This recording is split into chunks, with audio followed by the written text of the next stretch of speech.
Hello and welcome everybody to ICMDA webinars. I'm Dr. Peter Saunders, the Chief Executive of the International Christian Medical and Dental Association. And today on ICMDA webinars, we're looking at the WHO guideline to universalize gender transition. So it's a real pleasure for me to introduce our speaker today, Laura Bryant Hanford. In December 2023, the WHO announced a committee to develop an official guideline, so-called, on gender transition.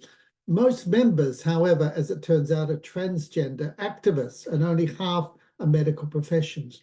And churches and clinicians need to be aware of the highly organized, well-funded Western activism working through the World Health Organization to impose unethical, unbiblical, and unscientific sexual norms, and to open new markets for hormones and surgery as essential so-called healthcare. And this webinar is going to discuss the factors that are driving this dangerous ideological movement and the strategies employed by its proponents in the international context. And resources will be offered afterwards when we write to you to respond effectively and to protect vulnerable children and adults. This is incredibly topical at this stage. There's been a lot of interest in this webinar. So Laura Bryant Hanford, she grew up as a missionary kid in France. She lives with her family in the Washington, D.C. area of the US, where she consults and writes on a range of US and international family, child protection, and religious freedom issues. And since 2015, when she began serving on her children's public school sex education committee, her focus has included the dangers that are posed by gender ideology. Laura's background is in international human rights at the US Embassy in Romania as officer in charge of human rights, and on Capitol Hill in Washington as a congressional staffer. She was the lead staff researcher and the drafter also of the International Religious Freedom Act of 1998. And she's a graduate of Princeton University. Laura, it's just a pleasure to have you here. Thanks so much for giving us your time and expertise today. And we really look forward to hearing what you have to say and engaging with you in the Q&A. Thank you.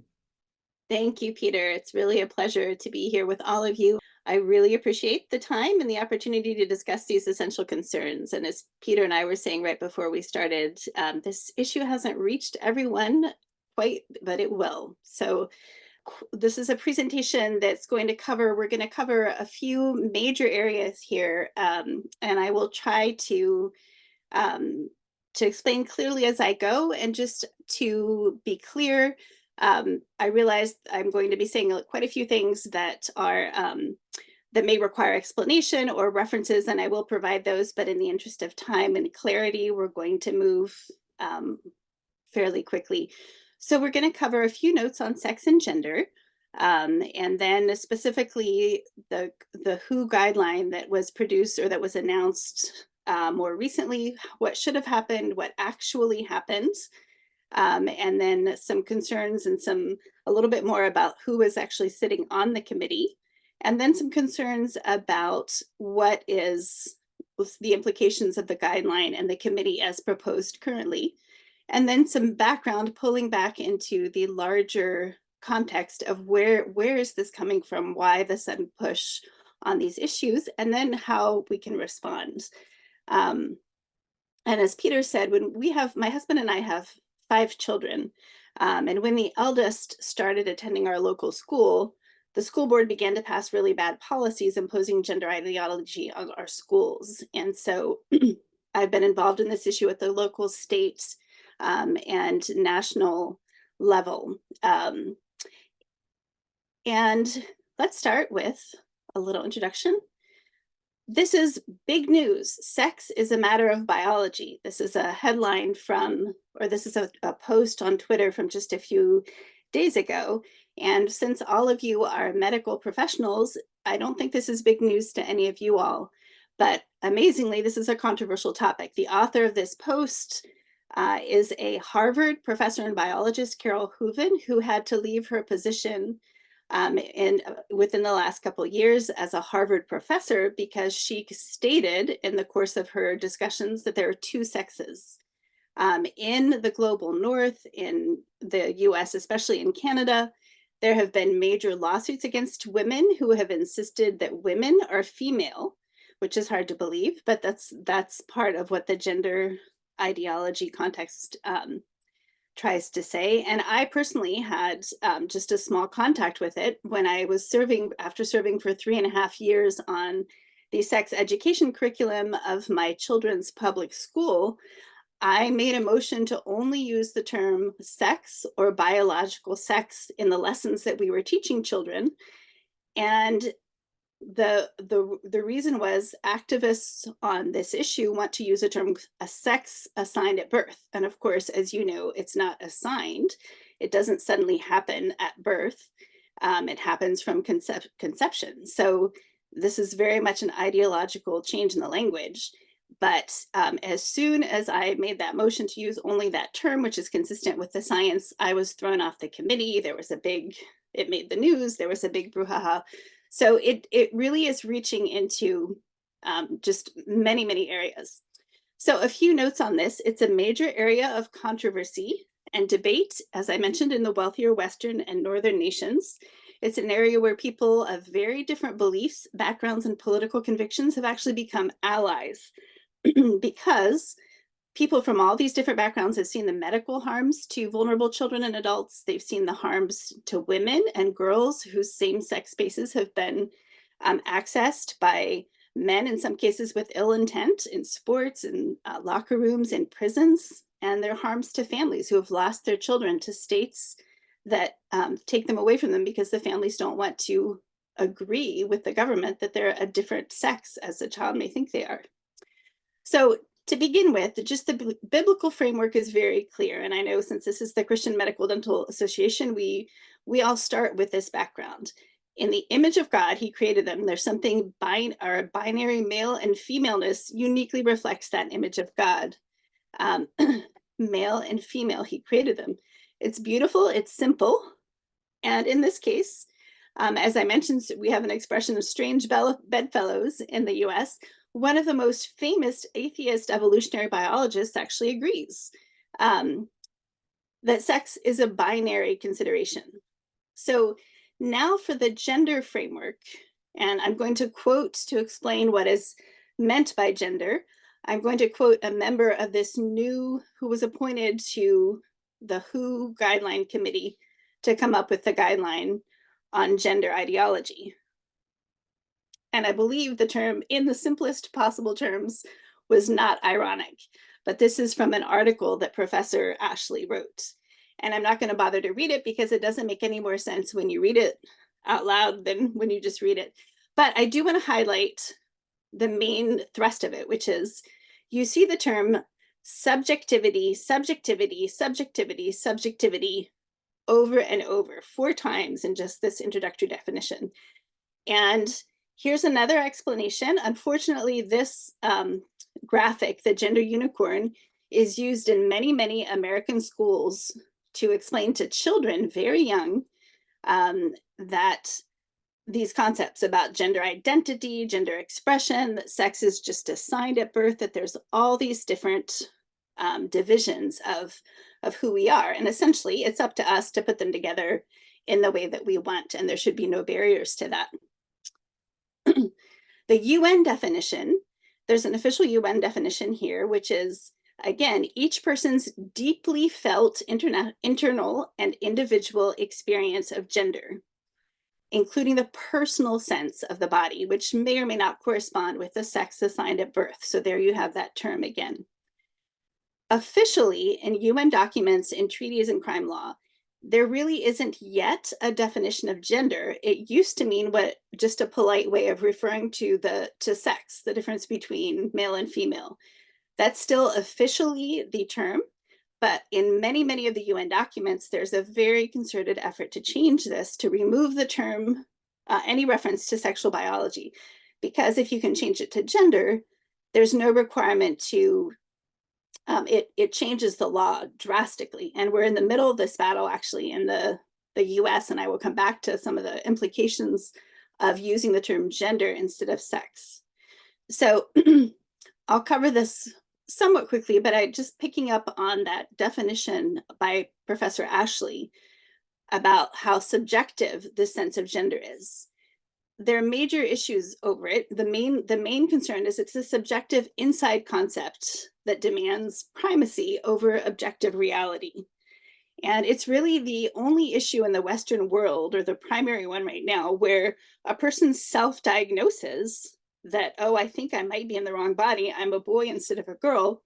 And medical providers are under tremendous pressure to instantly agree with this. In the US, even as a child, you can walk into a clinic and say this, and you can walk out with a prescription for hormones during puberty, or at any point in young adulthood, that will change your body dramatically to create secondary sex characteristics. Of course, we know that it's impossible to actually change your sex, but you're not allowed to say that as a medical provider. There's tremendous pressure on providers, on policymakers. So it's self-diagnosed.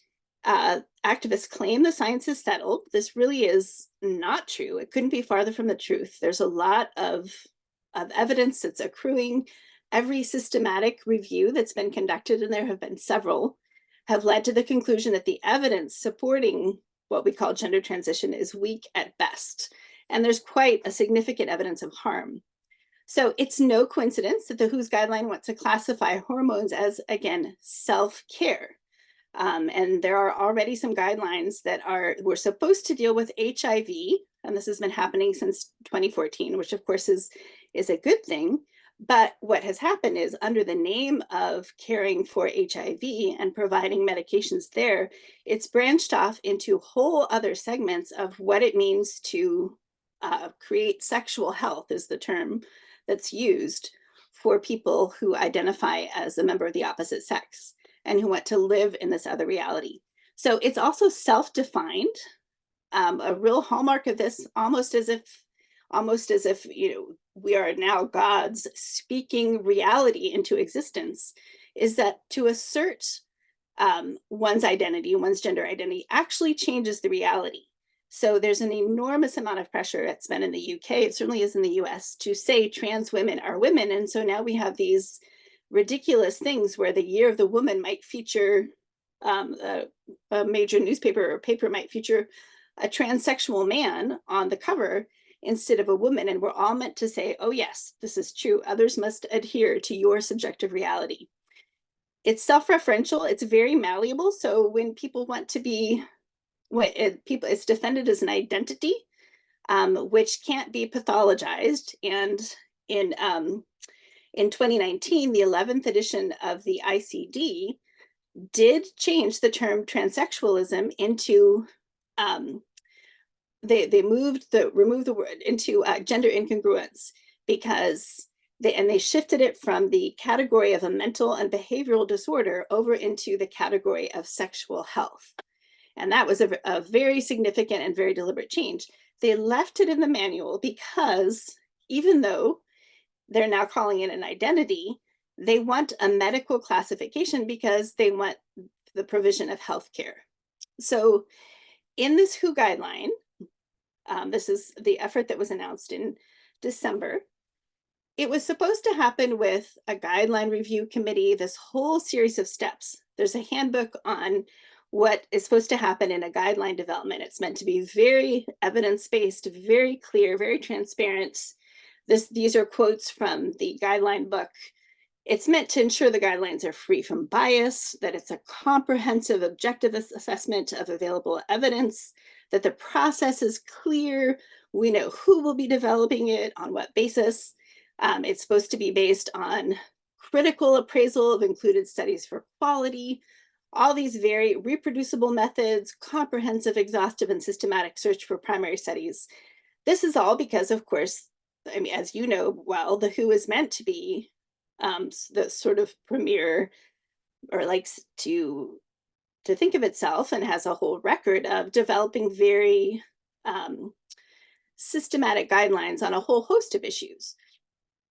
So what actually happened was very different, however, than what was supposed to happen. So What happened, what was laid out in the handbook did not happen.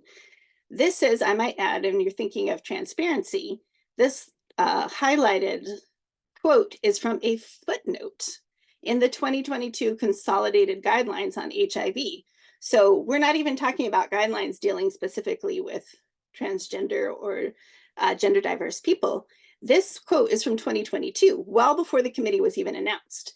Then in 2023 in December, the first meeting, the committee members, the final composition of the committee members was introduced over a holiday period with just weeks for input. All the members are in ideological lockstep. They already have predetermined views. Most are not even clinicians, they're activists. And almost all of them have been characterized as having conflicts of interest. They either work in their work or intellectually. So the guideline was never separately developed. It was sort of, it came in the back door through HIV guidelines that it was piggybacked on, and it had completely unrelated recommendations. There was no systematic review of evidence for harms and benefits of gender affirming care. That was assumed. Instead, there were two different values and preferences surveys. These were not evidence reviews.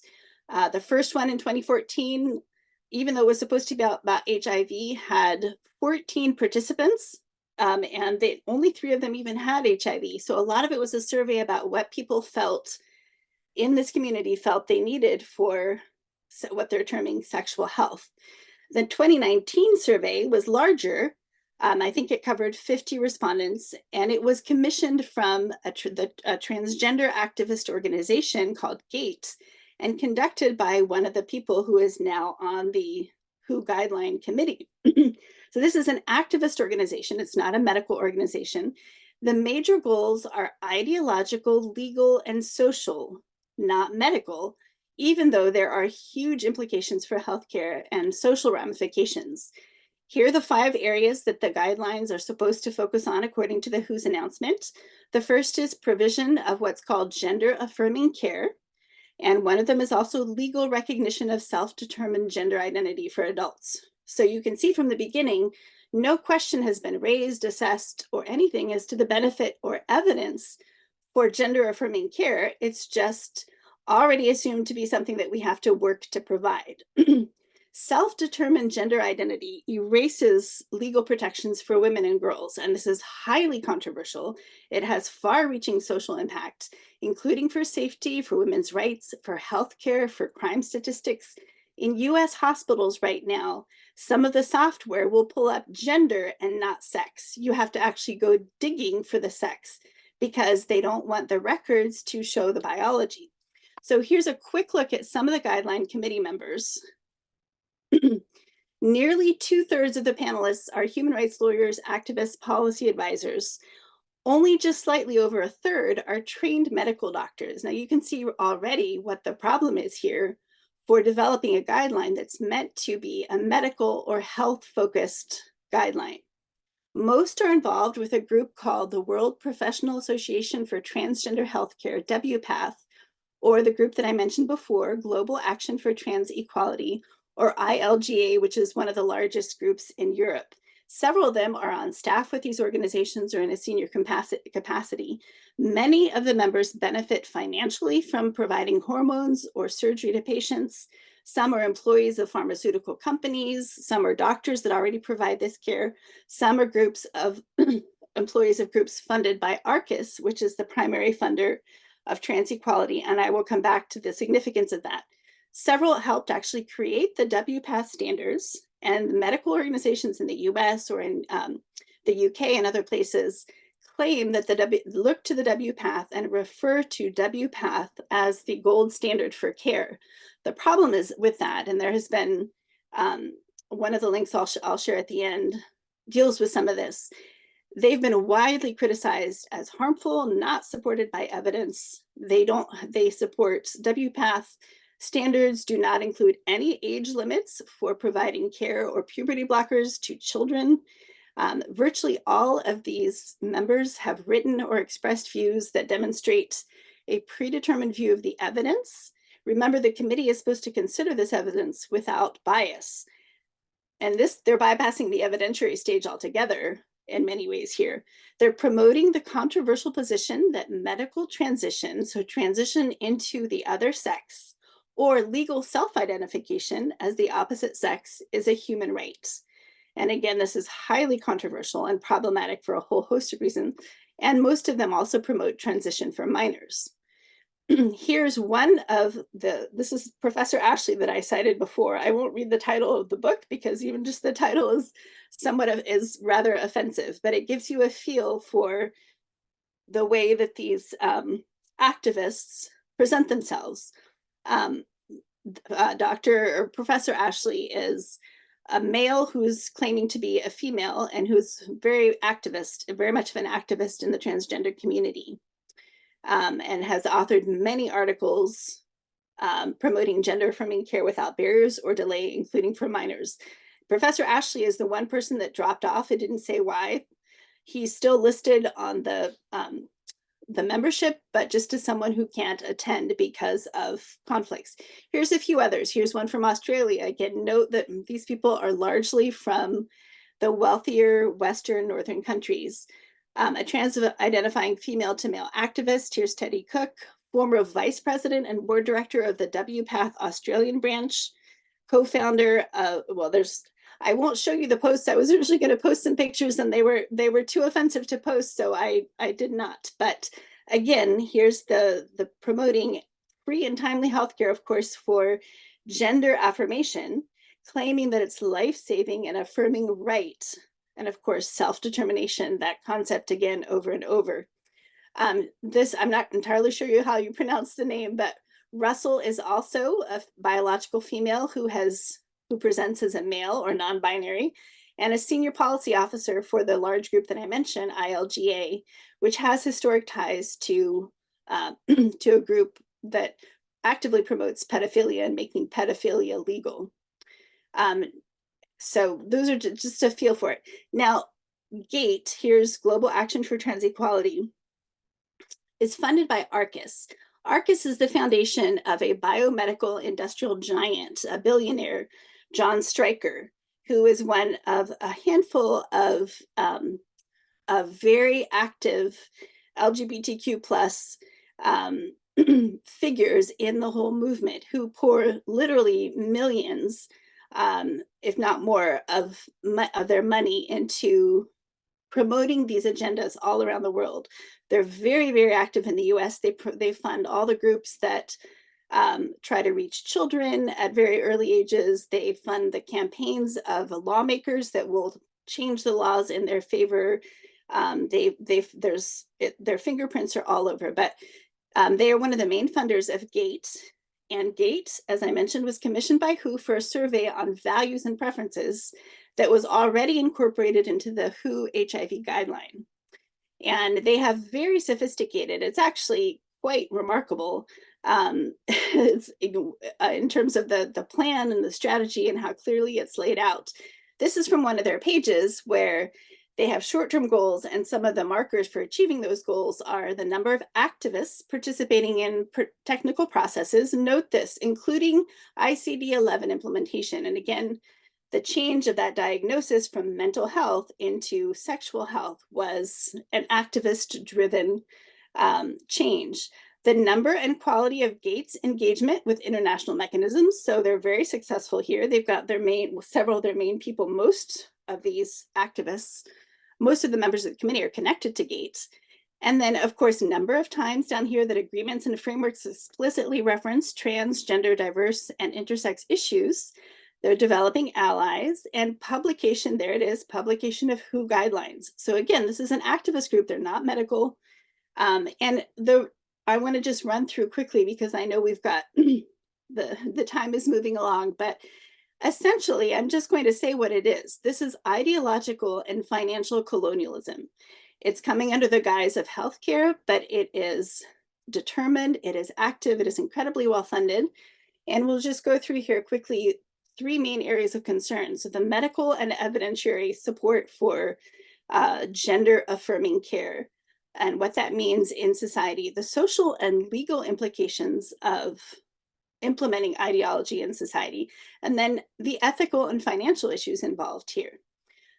So these considerations, as I mentioned, are under tremendous contention in the global north. So we are several years out of when the gender transition uh, has been implemented socially in the US, in the UK, in New Zealand, in Australia are some of the main ones, some of the European countries.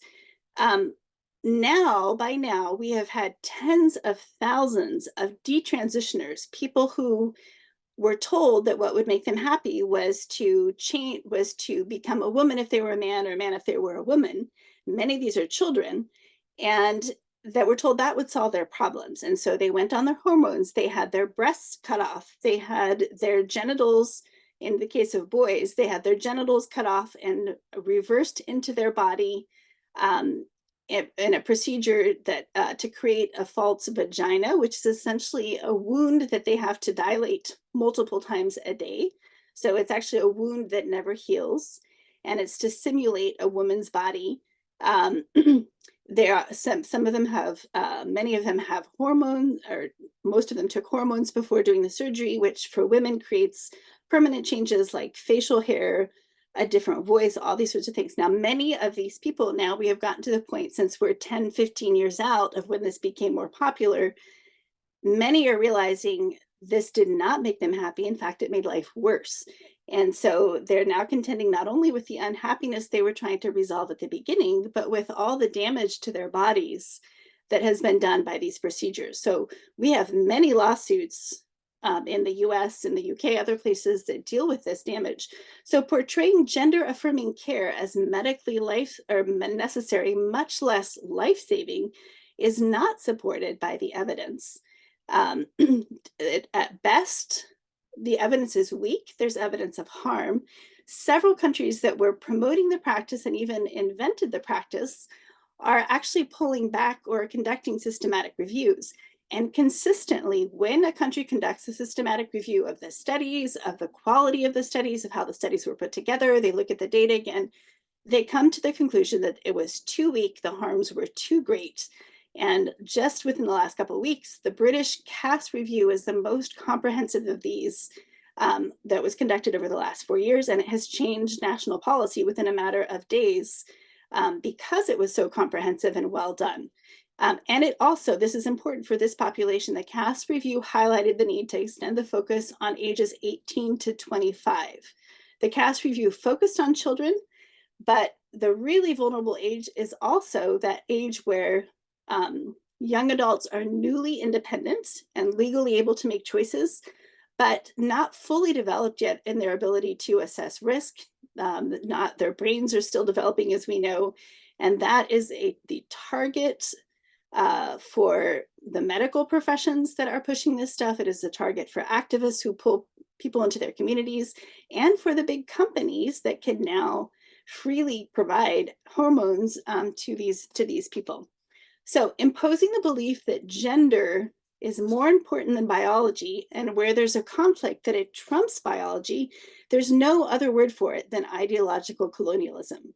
Well, there are probably other words, but it's a really good description. So portraying self-identification, which is one of the major concepts in the surveys so far for WHO and in the guidelines that are proposed, it falsely conflates a metaphysical and legal concept with a medical one. It isn't healthcare to change your name on a passport, to change your birth records, but including it in the guideline will pressure countries to accept it.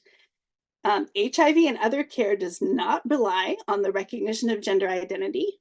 There's no scientific or biological marker for gender identity.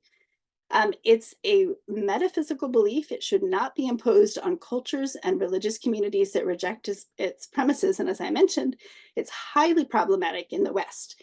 So I'm going to use the US as a cautionary tale, because all of these concepts are actively being pushed by the present government, by the Biden administration, who in their campaign promises and their first proclamations, they have tried to embed this ideology in every aspect of life in America that they have control over. The same groups that are involved with the WHO guideline committee members have pushed successfully in many cases for each of these policies for schools to secretly teach children about to secretly transition children. They are trying to reach them at earlier years. You remember the gender unicorn that I shared earlier. Schools in tens of thousands of districts in the US are actually explicitly told to conceal this from parents if the child doesn't want to say anything. So there are tragic stories of where this has happened, and you have to go along or risk losing custody. Then there's counselors supporting the new gender identity. If you want to foster or adopt a child, you have to support gender transition.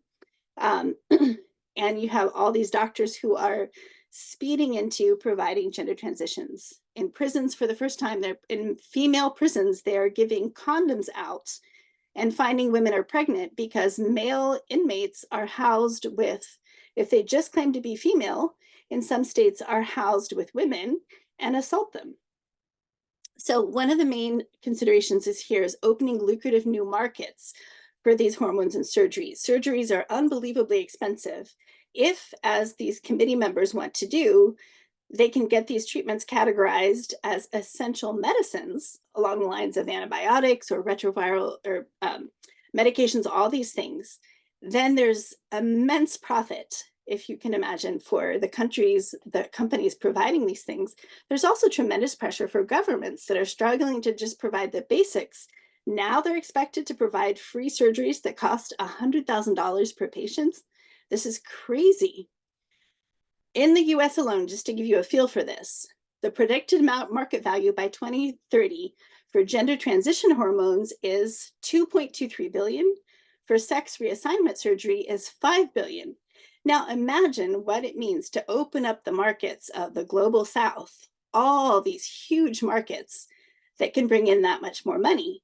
And the major factors, as you can see from these reports, these are just basic business reports, are the popularity that is driven by US government promotion in the US, again, but it applies anywhere where the government is promoting this, and then reimbursement by the government makes an enormous difference in driving up the market. So the US government, as I mentioned, is aggressively promoting this. I'm sad and embarrassed to say that we are one of the worst offenders on this.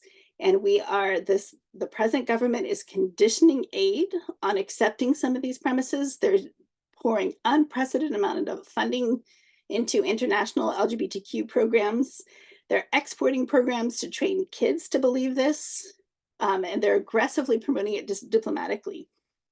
Many, as I mentioned, these are some of the most prominent supporters are giving millions. Anytime you see ARCIS funding something, it's to promote, as it says here, this is from their promotional materials, supporting the LGBTQ movement.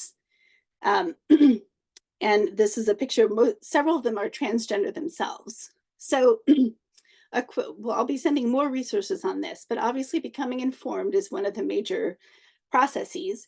And as believers, we need to start with the biblical framework. If this hasn't reached your patients, families, and churches, it will. And we need to be teaching this issue, grounding our families and churches in the biblical framework, because it's not a question of whether our kids and churches are being discipled, but who is doing the discipling. And social media, our culture, our governments are very happy to step in and do that for us. Pastorally, the number of kids and families that have been broken or vulnerable in this area is growing exponentially. And so it's obviously our part to do our best to reflect Christ's love and his truth both.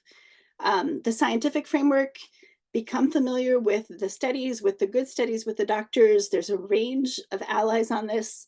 And it behooves us to know how best to help those who are suffering from this.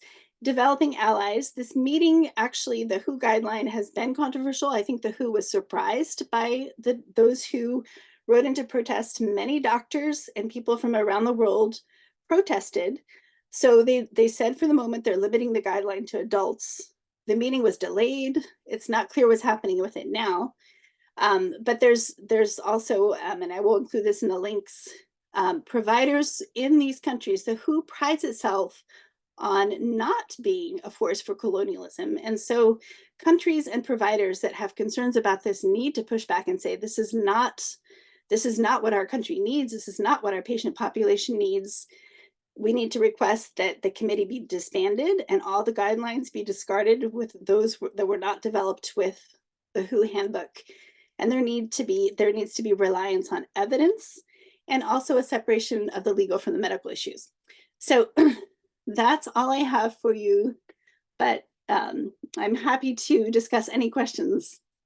Well, Laura, thanks so much. That was incredibly comprehensive review of a very complex and rapidly evolving subject as well. And you've given us a huge amount to chew on here. Now, Laura, you started off by talking about the fact that there are lots of groups now who are very worried about these developments. And I remember back to 2017, I think it was, when Christians were pretty much a lone voice, Christian doctors on this. But in the last 7 years, we now have groups of parents who are worried about their children. We've got counselors, we have many medical professionals, we've got lesbian and gay groups who are concerned about this, feminist groups, people who run women's refuges, people who are detransitioning, those who are counseling detransitioners. There's a huge number of people coming on. Have you got any thoughts about how people who share these concerns, who may not share our faith, can work most effectively together in helping to counter these moves that we're seeing at all levels? Yes, and you're right. Actually, it's a very interesting experience because I have friends now that I work on this issue pretty much full time, and have friends who are coming at this from vastly different areas. One of the most effective leaders right now against this movement is a woman who blew the whistle on a gender clinic in Missouri and said, this is what they're doing to kids who are coming in here for trans treatment. And she is married. She calls herself queer. She is married to someone who identifies as trans, but has come out very, very strongly against it, and is leading one of those issues. So one of the things, so in addition to becoming informed, I think is developing some of those networks. And that's one of the things that I'd like to provide in that follow-up document for people. There's several groups. Some of them are actively tracking this WHO issue, put together the petition. There's medical groups and groups, grassroots groups. That last slide that I mentioned, there's a meeting coming up in May at the WHO. And I would be happy to put together, there's a wonderful South African group of doctors called First Do No Harm that has facilitated letters, other groups, the Society for Evidence-Based Medicine, GenSpec, there's others. So what I would like to leave you with, and what we put up for people as a resource, are the links to connect with these groups and even just get on their mailing list, so that, I mean, everyone's busy. I realize this, you're caring for people in daily life. You don't have time to track all the bureaucratic shenanigans at the WHO. But when it really matters, we need to be aware. So I will include those ways of being in contact and just connected. And it's just a lot of people that have paid a price for standing up to this, Yeah, but are very no, committed. thank you so much. And when we write to people tomorrow, we'll include some of those links as well so that people can follow them up. Now, you were talking about different governments. You're saying that the US government, the current Biden administration's really backed this rollout of ideology.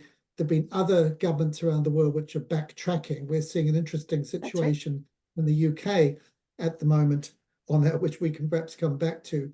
But you also linked the fact that aid is linked to the acceptance of ideology, that aid given by rich countries in the West might be made conditional on countries in the global South implementing either the giving of hormones or the provision of surgery. How widespread is this at the moment? And are the institutions of the UN also involved in this, as you call it, colonization of the South by the North?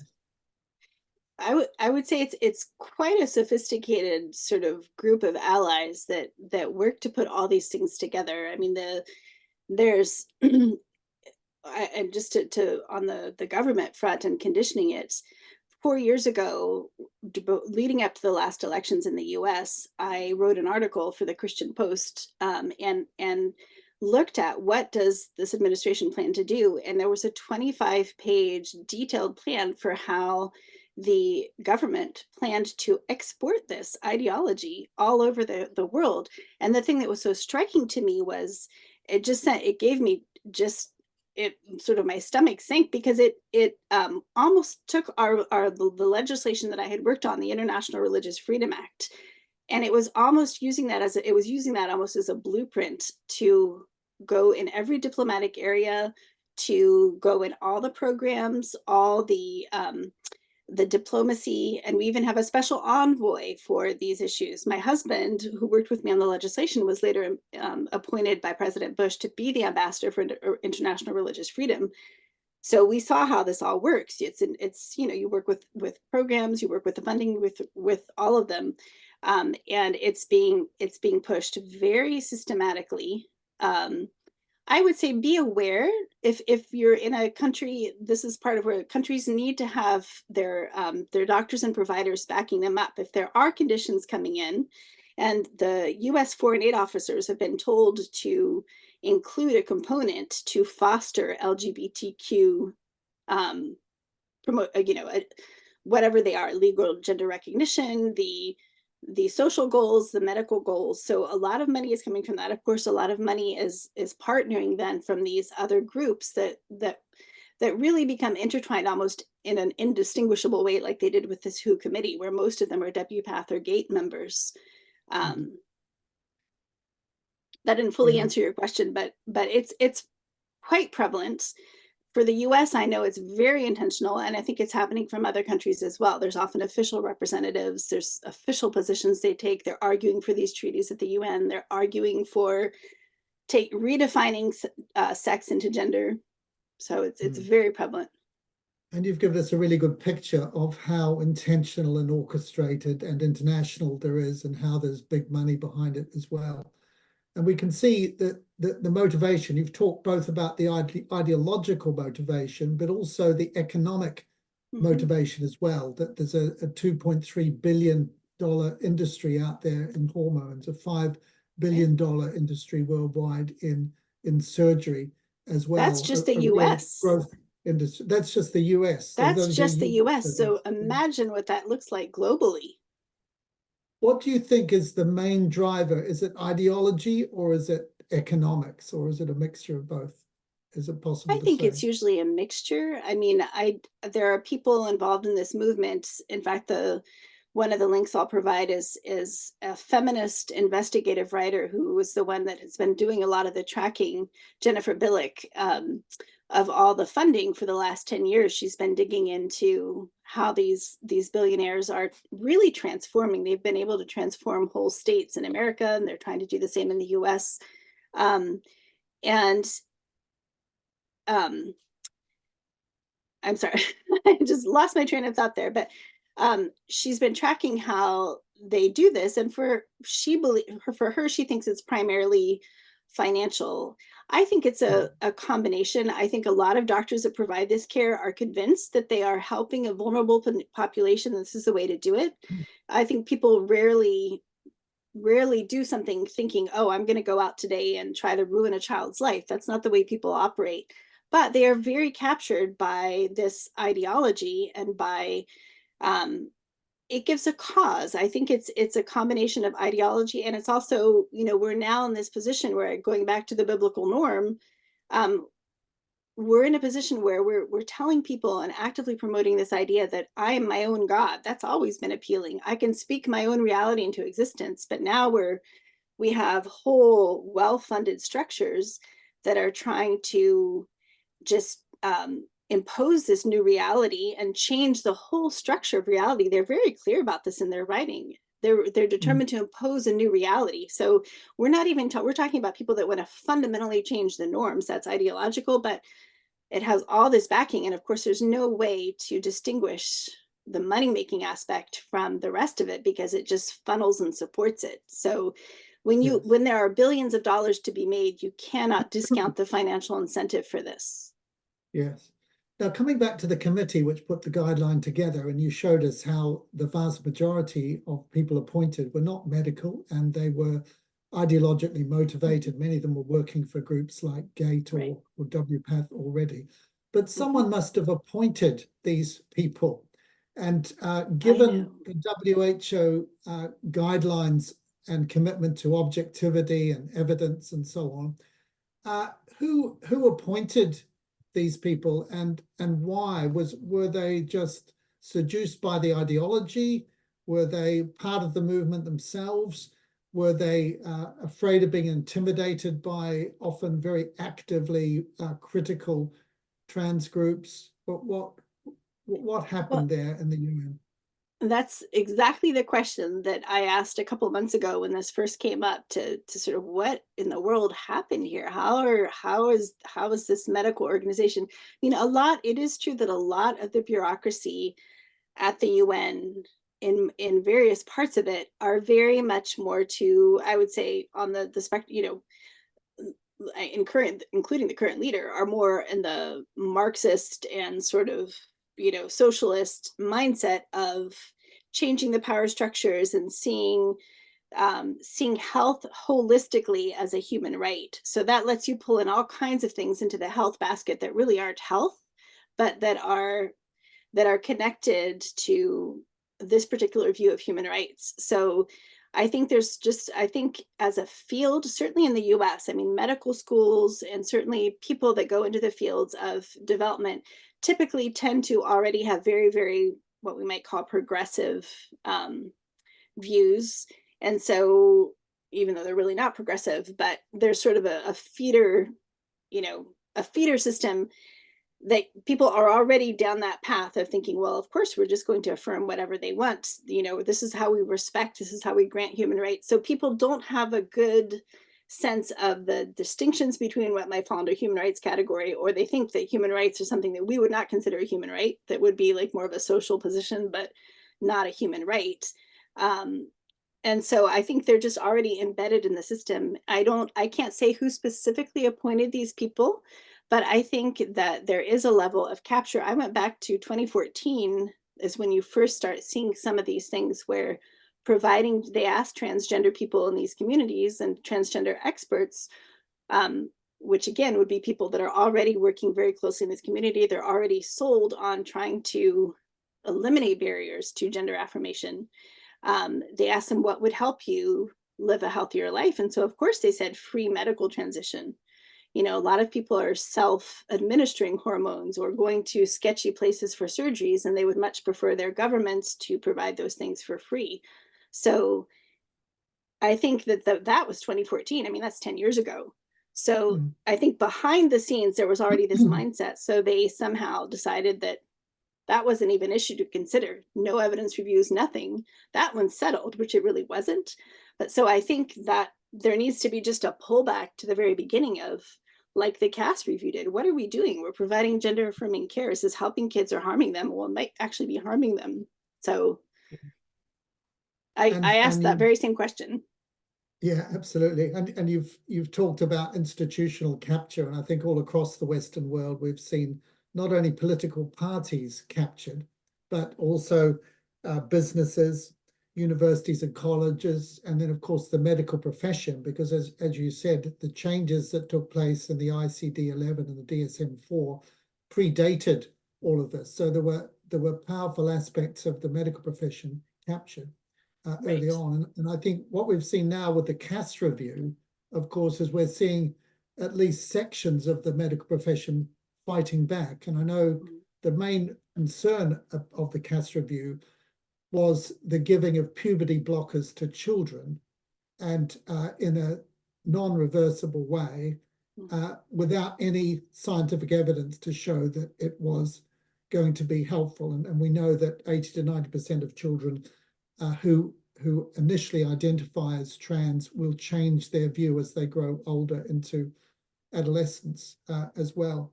We're seeing backtracking now, particularly in the UK, where we've seen probably arguably the loss of two first ministers in Scotland, the most recent and the one before, was specifically over this issue, and a lot of activists and politicians are now changing their opinion on this and becoming a lot more cautious because of the Cass review. And I really just wanted to come back to you and ask you, what can listeners here as Christian doctors do in churches, in society, in the public domain, and so on, to help roll back this? You've said there are some national governments which are already, like the UK governments, starting to get cold feet about it. But what specifically can the people listening on this call do as we go forward? Well, obviously from they're going to get educated, but what can they do?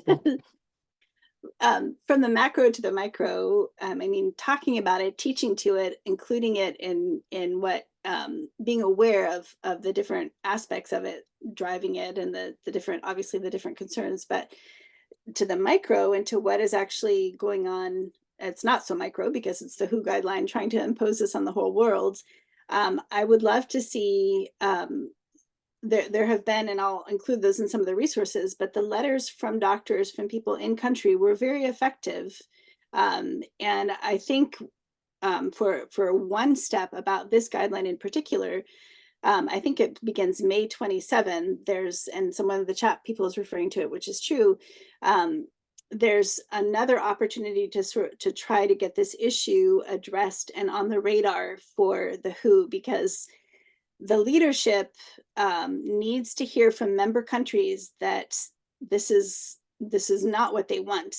And there are all kinds of dynamics about how that happens. Some of the delegates in the UN are now aware of this. There's ways to try to help it. But I think as providers, one of the most effective, especially from some of the countries that are being targeted, whether it's Africa or Asia or South America, that are being targeted in these new markets, I think having, if there's a willingness to send a careful letter, the sort of thing, to join on a letter, and we can discuss, there's people can send individual letters or a letter together as providers, and especially with, including with national providers, whether it's across the board, so that there's a sense that, the activists from South Africa who helped put hormones on the essential medicine list does not represent how African countries feel about this. This is not what we want. It's not appropriate for our population. So I think that being willing to speak up when it's necessary and actually take the time, and I'm happy to help facilitate some of the language to provide some of those, that. And one of the doctors, I have a doctor colleague, one of these allies, who's willing to consolidate signatures. So if there's a way to put together something that's well stated, just like some of these letters are that we've seen, that can garner a lot of signatures from many of these countries, that would be quite effective, I think, in terms of expressing a pushback. And wait a minute, we need to go back to the drawing board. This isn't good medicine, and it's offensive, and it's financially profiting off of markets they shouldn't even be targeting with these things at this point. Yeah. So they're sensitive to conflict of interest, from what I'm told. Like, they're sensitive to their image of wanting to be objective and medically based. And so they were seemingly somewhat surprised at the level of pushback they got on this, because either they were hoping that it would fly under the radar, or they were so down this path themselves already conceptually that they didn't realize how controversial it really is. And I think we're going to see this pattern, aren't we? That the more that it goes on, there will be more and more people wanting to detransition because gender affirmative so-called treatment hasn't helped them. And especially the most vulnerable of all are children, who at a very vulnerable age with gender confusion are being railroaded in this direction without any evidence whatsoever to back it up, which is why we have so many allies. Laura, thank you so much. Sadly, we've run out of time. There are more questions we could discuss. So thank you so much, Laura. Thank you very much. And we hope to see you again soon on ICMDA webinars. May the Lord bless you. Thank you. Thank you.